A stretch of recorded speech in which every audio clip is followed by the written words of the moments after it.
So the next module section has to do with the so-called standard library. Some people call it standard template library, or STL for short. It's part of the official C++ standard, and it's a bunch of containers and algorithms and so on, and it's part of the official C++ standard, so it's in every compiler.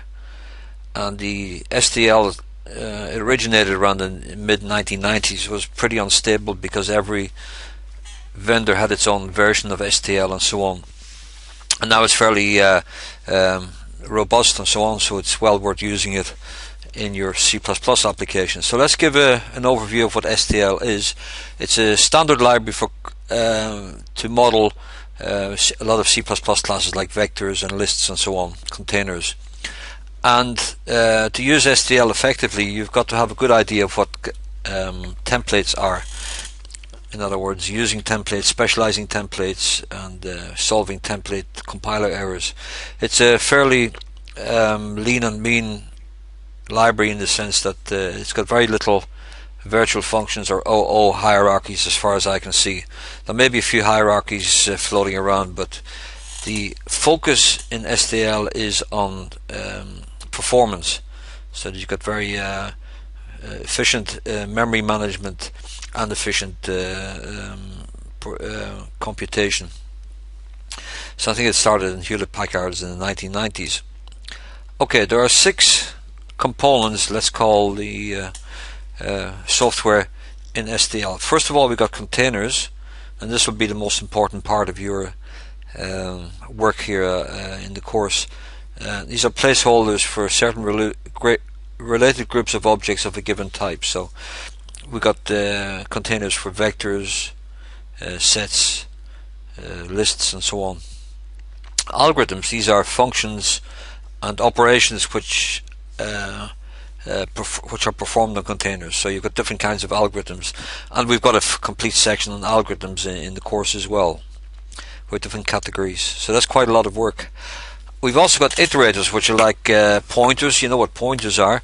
With pointers you can actually access the elements of a container in memory on the heap. So iterators are very like pointers. Okay, so these are the 3 major components that we have to learn. There are some more components. First of all, these are function objects. These are similar to a command design pattern in the gamma patterns. Don't worry about it at the moment. Function objects are like function pointers. So they look like a function, you call them like a function, but they are actually objects. And the distinguishing feature of function objects is that you can overload the function call operator, bracket open, bracket close. So when you call it, you call the function, it looks like a function, but it's an object really. And you'll see the reason why function objects are useful later on in the course. We've also got adapters. An adapter is like a wrapper using composition we talked about already. You can actually change the interfaces of containers. So let me just draw it visually, just for completeness. Let's say you've got a class, for example, and it offers certain interfaces. So it's got lots of interfaces. And you don't like the interface, or you want to change it, the interfaces. So you put a wrapper around the original object. And here's my interface. These are my interface functions, and you talk to the new interface. So what happens is you talk to your nice interfaces here that you want, and internally the wrapper object delegates to the internal, let's say, machine, which does the computation and gives you back your answer. So these are adapters, and you can have adapters for containers, for iterators, for algorithms. Unfortunately, or fortunately, we won't be doing it in this course because it's just too much for the moment. Allocators, these are optional parameters that you can actually give you template parameters for managing your memory. Again, we just take the default values, so you don't have to worry about it. So on a priority list, 1 to 10 or something, I don't know, I suppose you have to understand the containers, which would be priority 10, right? Especially the stuff you need for maths and option pricing. Iterators are also very important. They're very easy eventually when you get to know it. So maybe on a scale of 8, I don't know, relatively speaking. So iterators are pretty important. Algorithms, yeah, instead of writing your own algorithms and reinventing the wheel, I suppose algorithms are pretty up there as well. So we'll be doing some algorithms. You need to know a little bit about function objects. So, where's my pen gone? Yeah.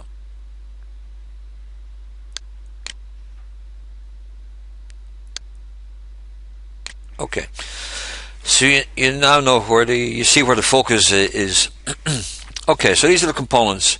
So my STL hierarchy is as follows. It's the same as just what I told you 2 minutes ago. The containers we have so-called first-class containers and adapters. Adapters we talked about. First-class containers, these are sequence containers, and we've also got associative containers. As I've said, we won't be doing associative containers. It's outside of the scope. So in general, containers organize a collection of objects of the same type. So the sequence containers are the first category. These follow a linear regime. So in other words, all the elements in your container are stored sequentially.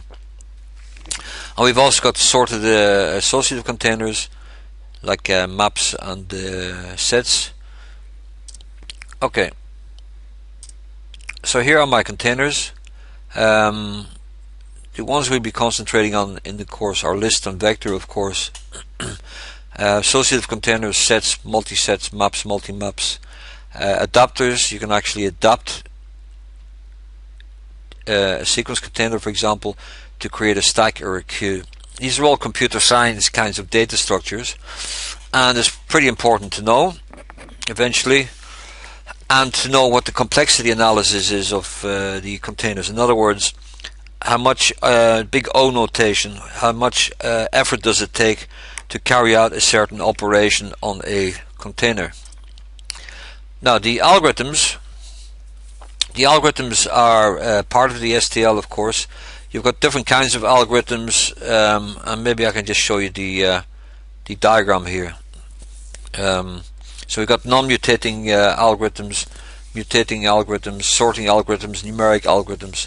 These will be talked about in much more detail in the next section, and the hierarchy will be slightly different. But to make a long story short, you should study the algorithms pretty well, because a lot of the algorithms are very useful, and it will save you having to write your own algorithms, especially in the initial phases when you're learning and you want to be a bit more productive. So the iterators are like pointers, because an iterator points to an object. So let me give you a diagram. Let's say I've got a container, like a vector, for example. So let's say I've got 4 elements in my vector, okay, with values 1, 3, 2, 4. You thought I was going to say 1, 2, 3, 4. Okay, so the indexing with vectors, indexing in STL always starts at index 0. Don't forget. Index 1, index 2, index 3. So your final index is always the size minus 1. Okay, so you got an iterator. Every container in a moment you will see gives you an iterator for free. So your iterator can point to the beginning of your container. So in other words, the initial point. So it's pointing here. Of course, you know what dereferencing is. When you have a pointer to an object, if you dereference it, you get the value itself, and it's got the end. Let me write it here. The END is the member function of every container. End is not the last value. Oh, my writing is a bit bad, but this is called end.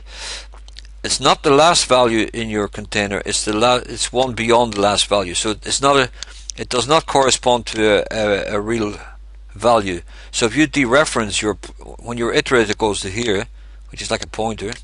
When you dereference, you get a runtime error. So that's why we have the following notation, mathematical notation. This is a closed open notation. So the first element is the beginning here, you see, and the last element is one beyond. So that's very important, and we see many more examples. So different kinds of iterators depending on what you're doing. So let me just go back to my diagram again and do it visually first of all.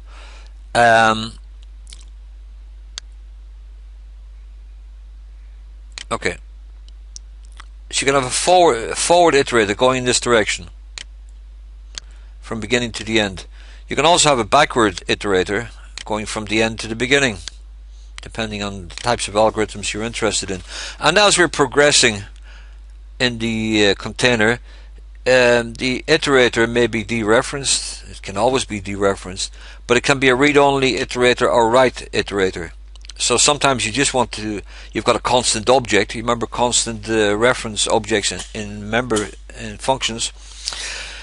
When you dereference the iterator, it may only be a read-only iterator or a write iterator. So here are the categories of iterators. The input iterators, technical jargon in STL. The input iterator reads one element at a time, so it's a read-only iterator, and in the forward direction only. The output iterator is a write one element at one time in the forward direction, and the forward iterator is an input iterator and an output iterator. So it's you travel in the forward direction and you can read and write. Bidirectional iterator is a forward iterator which can move backwards, and the random access iterator we'll see with vectors is a bidirectional iterator. So it's a jumpy iterator in the following sense. If I'm here, I say go to position 3, so it jumps to here immediately. Whereas with sequential iterators, you can only go next, so it's very slow. So these are the categories of iterators, and here's a kind of inheritance diagram. I'm not exactly sure if STL has implemented it really as a hierarchy. So I've got my input iterators, I've got my output iterators, and I've got my forward iterators, which is derived from both. I've got bidirectional iterators, so random access iterators as well. So a bidirectional iterator can go it's forward, input and output, and backwards. Using iterators, the iterator type is nested in every container class. So to make a long story short, every container class gives you an iterator. So you can use the iterator to bootstrap access to your container, and it uses operators: the equality operator, the not equal operator. The less than operator is not defined. So you think it's like a normal for loop. When you're using integers can be compared, but iterators not. All you can say is one iterator is or is not equal to another iterator. Okay, so here's a very simple example, generic, and we go to the real code in a moment. So here's my it's very generic: include container using namespace std. Container doesn't exist, it's just a generic name. In a moment we'll be showing you an example of vector, so I'll just say include vector and using namespace std. A container of integers C. I create an iterator now, so here's the scope resolution operator. I create a variable called iter, which is an iterator to a container, and I fixed the end of my container object by defining an iterator. It's a const iterator, you see, it cannot be changed to the end. So what I do is I iterate now like a for loop. My iter c.begin is a member function in my container. It always gives an iterator, so I can assign it to the beginning, and while my iterator is not at the end, which is the fixed endpoint, I increment my iterator, and the iterator is always pointing to a value in my container, and I just dereference it to get my value. So if we go back visually to where we were, so my iterator starts off here. Let me go back to my pen. it starts here in the beginning, which is the begin member function. Incremented plus plus, the plus plus postfix operator or prefix operator, doesn't really matter, and it keeps checking while it's not equal to end, and it prints the values. Okay, function objects. These are objects which encapsulate a function, or which implement the function by implementing the function call operator. So it's very useful, and you see why later on. Okay, adapters. He's modified the interface of other components. So and the allocators are yeah, for defining your own memory models. But I'm not going to annoy you with all sorts of memory stuff. Basically, the default allocator, which you don't have to worry about in your classes, just uses new and delete, which is what you've seen already in C++ course. We'll take some examples. We've removed map and copy and find. We're just going to concentrate on vector iterator and list. So what's a vector of type t? It's a vector of t. It's anything. It provides random access to elements. So give me the 6th element or the 600th element of a vector is very easy. It actually jumps to the position where you want to be at. You can only add elements to the back of your vector. So it's a dynamic array. So for example, let me draw it here. So this is a vector.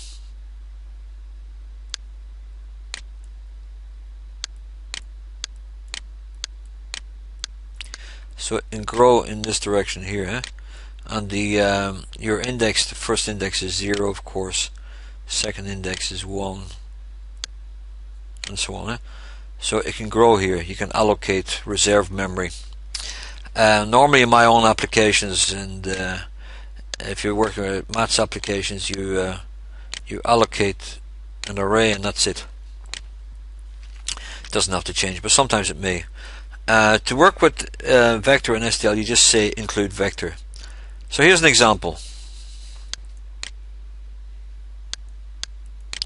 Again, I include vector using namespace std.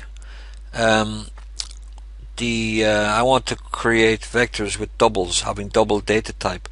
So I just say v2 equals the constructor of vector. You remember constructors with the value 2. So he allocates 2 objects. And now I can access the elements of my vector.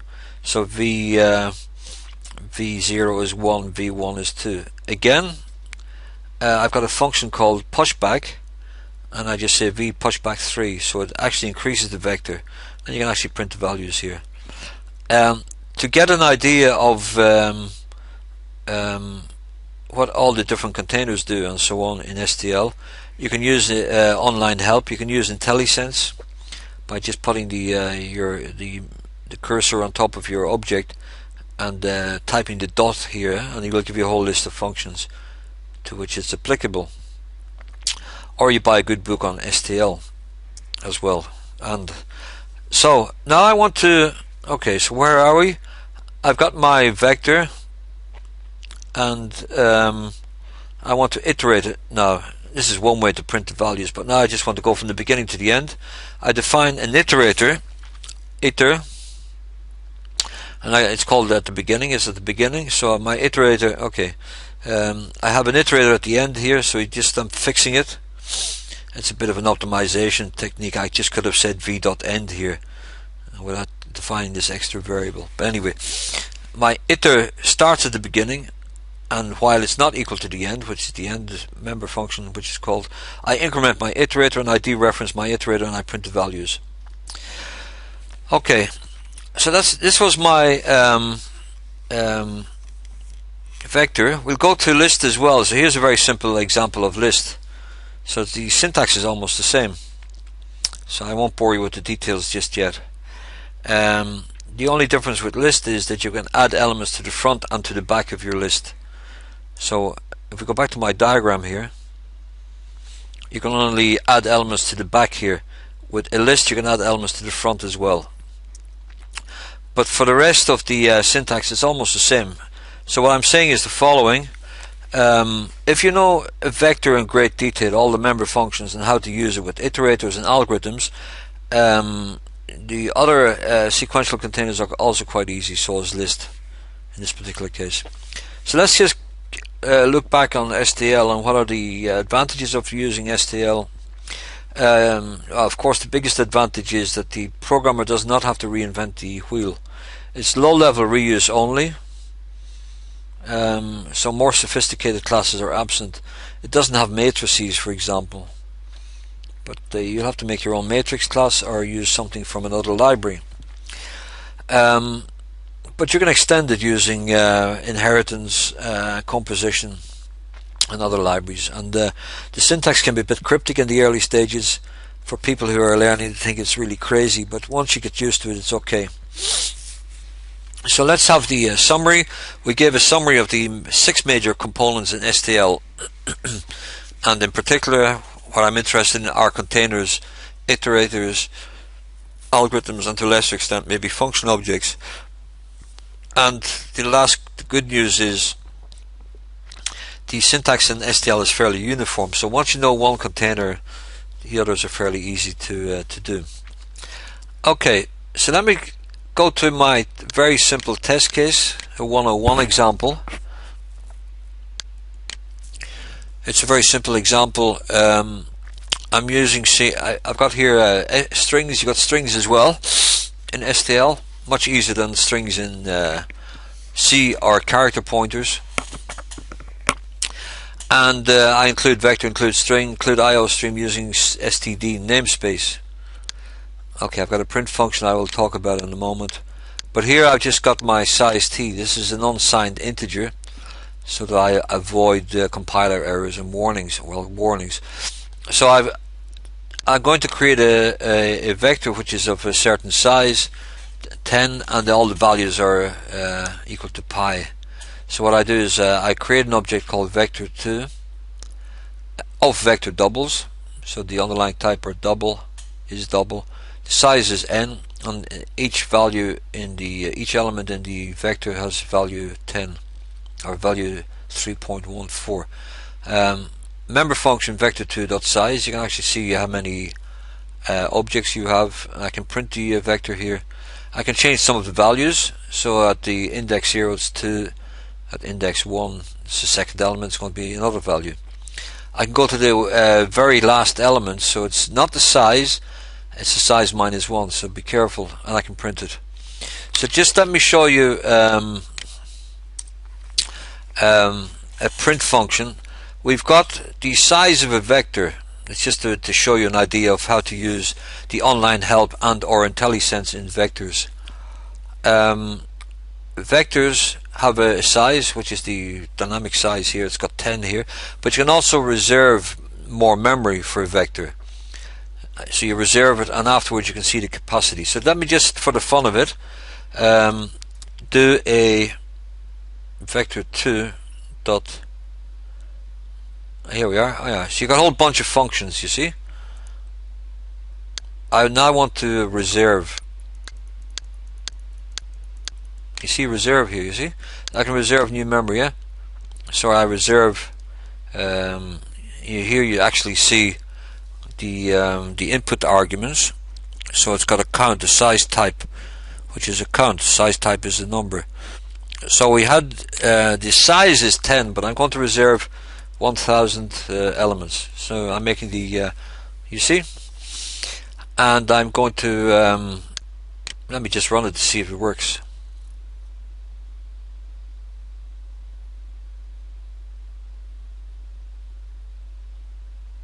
Wow, it works. So the size of the vector is 10. Okay, so let's go back a bit.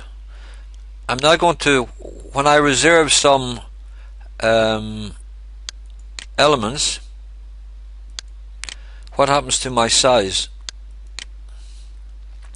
Well, let's just print it and see. So this is like a demo which I'm sort of demoing to you, so that afterward, when I've done it, you can do it. Okay, so let me run it again. Wow, it works. Size is still 10. So what's the big deal? There's another member function, member function called the capacity. So let me try it again. vector 2 dot, you see capacity here. Let's look at capacity. I click it here.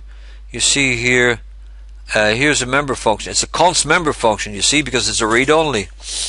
So now you know why const is so important. Oh, it's gone. He's impatient.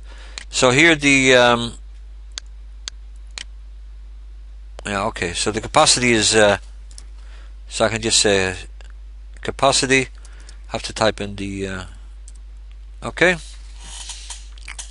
I shall really say okay, I need to practice anyway. Okay, so capacity,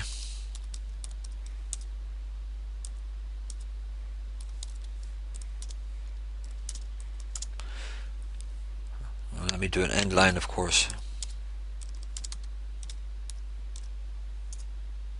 Okie doke. So let's see what the capacity is now. What do you think? Will it be 1000 or 1010? Well, let's run it. It's still 1000, eh? There's the last size of a vector. It's a machine level size. Eh? Let's say you're running huge applications and you want to see what the maximum size is that's physically possible on Windows and Intel and whatever. There's another function called the I'm going to change it here. I'm doing a bit of documentation at the same time, right? So it's called the max size in the moment. So it's just an exercise in showing you how to discover online help. So hardware capacity, you might call it, right? And it's not capacity anymore because that's just the what you have in memory or something. It's the so I'm not going to do you see here, it's the max size, I think. Okay,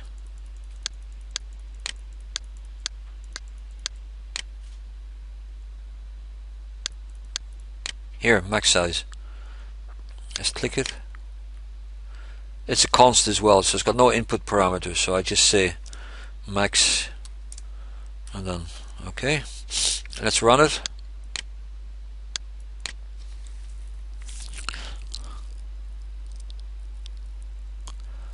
So the max size is huge, so you can build very big vectors. Okay, I'm now going to call another member function and finish off. I'm actually first of all going to well, okay, vector 2. I'm going to clear everything from vector, so I'm going to clean up all the memory. There's a function called clear, you see, no input parameter. Here we go. Let's see if it works. It looks as if it works.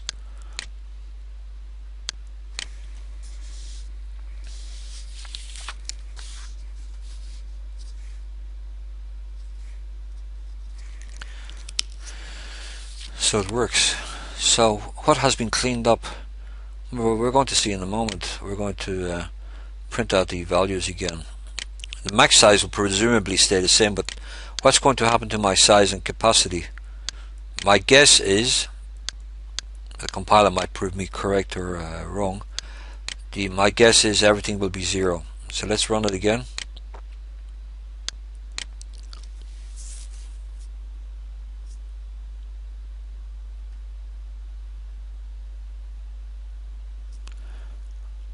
Okay, so the capacity is still 1000, which is a bit strange.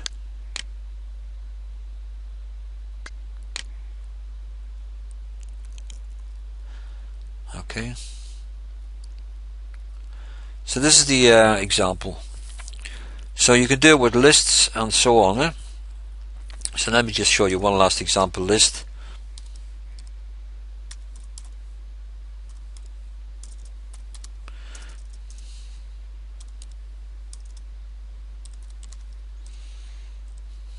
Oops.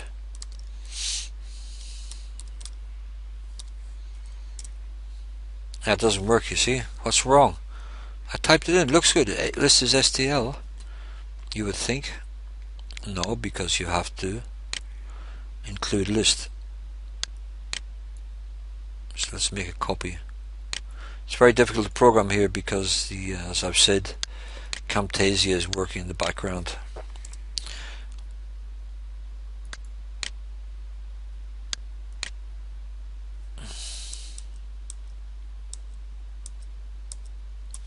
Okay, get rid of it. Okay.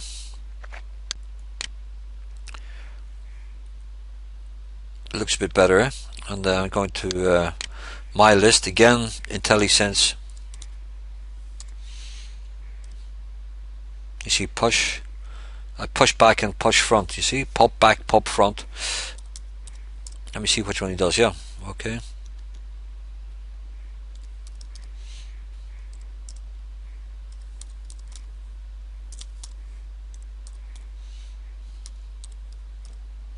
Push front.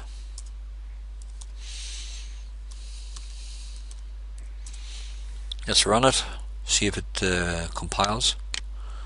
So I think you're getting the idea now. This is what, first of all, an introduction to just a very simple example to get you up and running as soon as possible. Eh? So the background is nice, but the programming is also good. The last remark is the print function, which I haven't discussed yet. I just made my own simple template function. Do you remember template functions? And it's called print. And it's a const vector as input. And we'll talk about iterators later on, but basically what I do is I create an iterator. It's a const iterator. We'll talk about it later because it's got to do with a const object. So I go from the beginning of my list, my vector. I don't like the L here. Let me call it vec. L looks like a 1, eh? So people start typing in 1.size. So people have maybe never programmed. So here's a hint for you. So I'm going to call it vec. It's much more readable.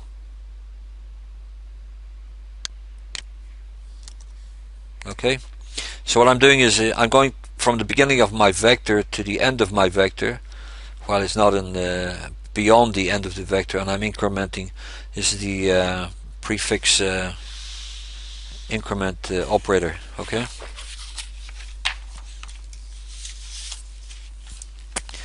Let's run it again. See if I haven't made any silly mistakes.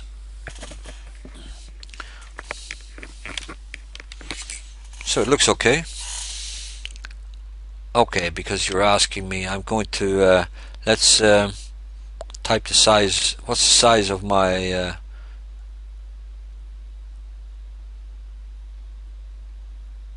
list? I just print out. Okay.